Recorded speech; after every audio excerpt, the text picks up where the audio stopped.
रखिएगा, बीमारी का नाम यहां मैं क्या लिख रहा हूं, नेफ्रोटिक सिंड्रोम लिख रहा हूं। और अगर मैं आपसे पूछूं कि ये जो नेफ्रोटिक सिंड्रोम नाम की बीमारी है, सर ये नेफ्रोटिक सिंड्रोम क्या है, तो आपने बोल दिया सर ये ऑटो इम्यून डिसऑर्डर है। ऑटो इम्यून का मतलब हमारा शरीर ही हमारी खिलाफत कर गया, और जिसमें group A beta haemolytic Streptococcus Orius है, जिसने हमारे नेफ्रॉन को डैमेज करना शुरू कर दिया। और नेफ्रॉन डैमेज होने के कारण इस मरीज में क्या देखने को मिलता है, सबसे पहले देखने को मिला है प्रोटीन यूरिया। अब मुझे बताओ कि जब तुम्हारे शरीर में से प्रोटीन बाहर निकल गया, प्रोटीन ही तो होता है जो प्यारे दोस्तों हमारे बॉडी में, अगर मैं बात करने की कोशिश करूं कि ये प्रोटीन वाली कंडीशन को जब मैं आगे बढ़ाऊं, तो याद रखिएगा एल्बुमिन, एल्बुमिन प्लाज्मा प्रोटीन से बनता है जो ऑन्कोटिक प्रेशर मेंटेन करता है। और जब आप में प्रोटीन का लॉस हुआ तो एल्बुमिन ज्यादा है या कम, तो आपने बोला हाइपो एल्बुमिनीमिया। क्या मिला, हाइपो एल्बुमिनीमिया देखने को मिला, यानी मरीज में एल्बुमिन की कमी आ गई। अब मुझे बताओ एल्बुमिन की कमी क्यों आई, क्योंकि बोलना कि एल्बुमिन प्लाज्मा प्रोटीन से बनता है और प्रोटीन की कमी है, तो प्यारे दोस्तों एल्बुमिन की कमी हो गई। और दोस्तों एल्बुमिन ही तो होता है हमारे जो शरीर में ऑन्कोटिक प्रेशर मेंटेन करता है, यानी वेसल से निकलने वाले फ्लूइड को निकलने से रोकने के लिए रेस्पॉन्सिबल कौन है, एल्बुमिन। और अगर एल्बुमिन नहीं है या ये कम है, तो इसके कारण शरीर में क्या डेवलप हो जाएगा, एडिमा।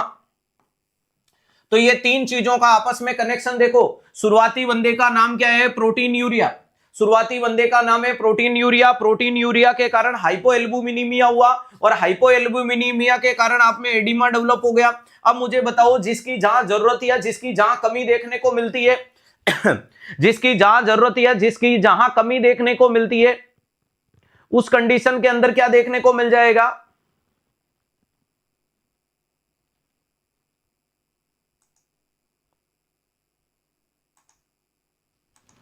ध्यान रखिएगा, जिस चीज की जहां पे कमी देखने को मिलती है, या जो चीज जहां मरीज के लिए क्या कर रही है, डिस्टरबेंस पैदा कर रही है, तो आप लीवर को बार बार स्टिमुलेशन दोगे, और लीवर को बार बार स्टिमुलेशन देकर के बोलोगे कि एल्बुमिन बना, एल्बुमिन बना, एल्बुमिन बना। और वो एल्बुमिन बनाने के चक्कर में, अरे ध्यान रखिएगा, वो एल्बुमिन बनाने के चक्कर में अपना लिपिड का लेवल बढ़ा देती है, और उसमें देखने को मिलता है हाइपरलिपिडीमिया, हाइपरलिपिडीमिया देखने को मिलता है। तो अगर मैं दोस्तों आपसे बात करने की कोशिश करूं कि इस मरीज में लिपिड का लेवल कैसे बढ़ जाता है, अगर इस कंडीशन में क्या देखने को मिला, तो प्रोटीन यूरिया हुआ, एडिमा हुआ, हाइपर एल्बुमिनीमिया हुआ, हाइपरलिपिडीमिया हुआ। अब मुझे बताओ कि नेफ्रोटिक सिंड्रोम वाला मरीज, नेफ्रोटिक सिंड्रोम वाला मरीज है, उसके नेफ्रॉन डिस्टर्ब हो गए, तो क्या वो यूरिन पास आउट कर पाएंगे, नहीं कर पाएंगे। यूरिन पास आउट नहीं करेगा तो ओलिगोयूरिया होगा। और जब यूरिन पास आउट नहीं करोगे तो बॉडी में फ्लूइड बढ़ेगा, हाइपरवोलेमिया होगा। हाँ, बॉडी में जब फ्लूइड बढ़ेगा तो बीपी घटेगा, या बढ़ेगा तो बीपी बढ़ेगा। तो कुल मिलाकर के hypertension, hypervolaemia, cardiac overload, fluid overload, oedema, generalise oedema, anasarca का, इसके अलावा क्या देखने को मिलता है मरीज के अंदर, हाइपरलिपिडीमिया, हाइपोएल्बुमिनीमिया, प्रोटीन यूरिया और एडिमा, ये तमाम चीजें नेफ्रोटिक सिंड्रोम में आती है। और बोर्ड पे लिखी गई है सारी की सारी चीजें क्लासिकल फीचर्स है नेफ्रोटिक सिंड्रोम का, बोर्ड पे लिखी गई है तमाम चीजें क्लासिकल फीचर्स है नेफ्रोटिक सिंड्रोम का। और इस मरीज को अपन इलाज के लिए क्या देते हैं, कोर्टिकोस्टेरॉइड। इलाज के लिए इस मरीज को अपन क्या देंगे, तो सर हम मरीज को कोर्टिकोस्टेरॉइड देंगे। और ये जो कोर्टिकोस्टेरॉइड होता है, ध्यान रखिएगा, ये हमारे बॉडी में नेफ्रॉन को जाकर के हील करवाएगा, जिसे प्रोटीन यूरिया रुकेगा।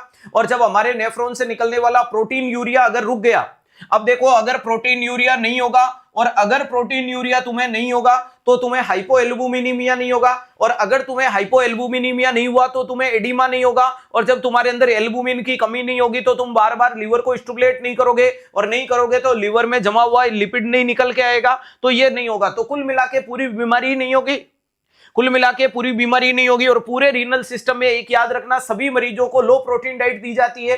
प्रोटीन हमेशा 20 ग्राम से ज्यादा रीनल पेशेंट को नहीं देना है। नॉर्मली 1 ग्राम पर केजी बॉडी वेट दिया जाता है, यानी 70 किलो के इंसान को 70 ग्राम देते हैं। लेकिन ऐसे मरीजों को 20 ग्राम से ज्यादा प्रोटीन नहीं देनी है किसी भी कीमत पे। और जितने भी जिम लवर्स हैं जो हाई प्रोटीन डाइट लेते रहते हैं, ध्यान रखिएगा, जितने भी जिम लवर्स देखने को मिलते हैं, उन जिम लवर्स में इंपॉर्टेंट जानकारी अगर मैं देने की कोशिश करूं, जितनी ज्यादा प्रोटीन लोगे उतना तुम तुम्हारे किडनी का वर्कलोड बढ़ा रहे हो। क्या कर रहे हो, उतना ही आप अपनी किडनी का वर्कलोड बढ़ाने की कोशिश कर रहे हो। मासूम बेटा आईडी में नाम तो बता, अपना नाम बता, नाम क्या है, अभी जाग के आए हो? जितने भी बच्चों को जो जो प्रॉब्लम्स है वो 9413060360 पे कॉल करो, नहीं तो support@360degreenursing.in पे मेल करो अगर आप पेज के पेड यूजर्स हैं। आई होप मेरे हिसाब से नहीं है, और फिर भी है तो वहां कॉल करें, वहां कॉल और मैसेज करोगे ना तो आपको जवाब होगा। और कुछ महान आत्माएं जिनको मेल करने का कहते हैं वो सिर्फ मेल ही करते हैं, मेल में कुछ लिखते ही नहीं है। जब लिखोगे ही नहीं तो प्रॉब्लम्स कैसे पता चलेगी। और अगर आपको लगता है कि आपका कॉल और मैसेज के बाद रिप्लाई नहीं मिला, आप गारंटी के साथ मुझे इंस्टाग्राम पे मैसेज कर दीजिएगा, मैं विद इन 5 मिनट्स आपकी प्रॉब्लम्स को सोल्व कर दूंगा। लेकिन मुझे मैसेज तभी करना जब ऑलरेडी मल्टीपल अटेम्प्ट आपके फेल हो चुके हैं कि सर मैंने 3 बार मेल कर दिया, रिप्लाई नहीं मिला, या मैंने 2 बार कॉल कर दिया और मुझे नहीं रिप्लाई मिला, तो कृपया आप मुझे इंस्टाग्राम पे मैसेज कर देना। विद इन 5 मिनट्स आपकी प्रॉब्लम्स का सॉल्यूशन होगा, ये मेरा चैलेंज है। ठीक है, तो टेंशन लेने की आवश्यकता नहीं है। पढ़ना चाहते हो तो पढ़ाने में कमी नहीं छोड़ेंगे, नौटंकी करना चाहते हो तो नौटंकी दिल खोल के करो, उसमें भी कोई कमी रखनी नहीं है। हाँ, क्योंकि ऐसा हो नहीं सकता, बीच में जो इश्यू था वो इश्यू एक्सेप्टेबल था, हमने सबके साथ में डिस्कस किया। ठीक है, अब इश्यू है ही नहीं तो आप बिना फालतू टाइम पास करते हो तो उसका कोई रोल नहीं है।